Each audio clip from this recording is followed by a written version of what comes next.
you see the performance of food stocks versus the fundamentals right now of what's going on in terms of retail sales at restaurants right now?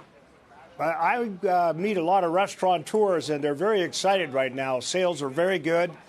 Customers are finding things they like more often than not. I'm very bullish on the outlook of restaurants. I think some of the big companies like Dunkin's has rebranded. You know, they're largely a beverage company that could compete very nicely with Starbucks, coast to coast, border to border. We've got to see them grow yet. I like IHOP and the fact they're moving into the burger segment. So I like a lot of companies. I'm always going to love McDonald's because it is truly a global company. They got great numbers. Their adoption of technology to move the business forward, their new contract with the third-party delivery systems. I think there's a lot to be said for these restaurant companies. Not to mention you were an executive there. Andrew, what do you see as the primary driver for the stock price performance? Is it the fundamentals Ed's talking about, or is it something about the environment here with the Fed moving to an easier policy stance? Good morning. I think there's a little bit of both, obviously. I think that, you know, with McDonald's and Starbucks, names like these, I mean, the correlations, it's about a 0.8 for McDonald's and a 0.9 for Starbucks between their forward same-store sales estimates as well as their forward multiples. So if we see better than expected sales, and that has legs to continue, the stocks are going to follow regardless of the valuation. There is something in the water, though. I mean, certainly this is more of a domestic industry. You know, it's an industry that benefits from low interest rates. And so there is a little bit more to it than just the absolute performance. But I think certainly, you know, these are both become very favorable dynamics for the restaurant sector. Hey, Ed, we paid a lot of attention to the DoorDash deal last week. I wonder if things like that, the focus on delivery, is an acknowledgement that getting traffic up, right, getting across the board industry traffic up is just going to be too challenging in the near term. I think convenience for the consumer is the overall driving issue here. And I think there's another matter. Asset-light companies in the restaurant industry and people-light companies are going to be very successful going forward because the labor content is very high in these restaurants.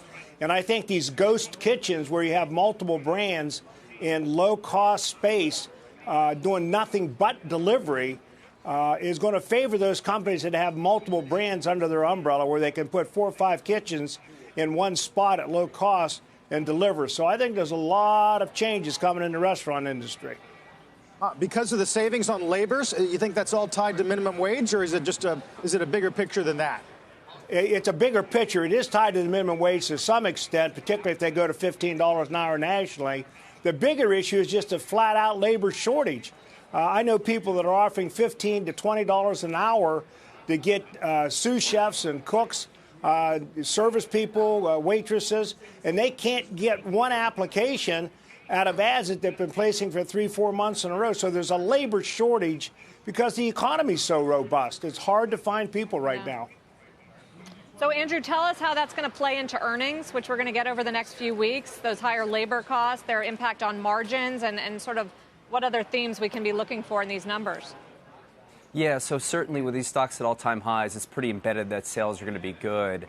I think to your point, flow-through is going to be a lot more important right now with high labor, you know, throughout the industry continuing to pervade.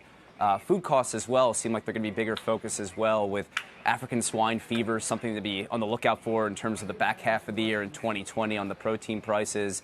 And as Ed mentioned, you know, delivery is becoming larger and larger percent of the industry. You know, our research suggests about 6% of industry sales, and we have visibility to high single digits over the next 5 years. And so that's certainly expensive. There's going to be commissions associated with it as well.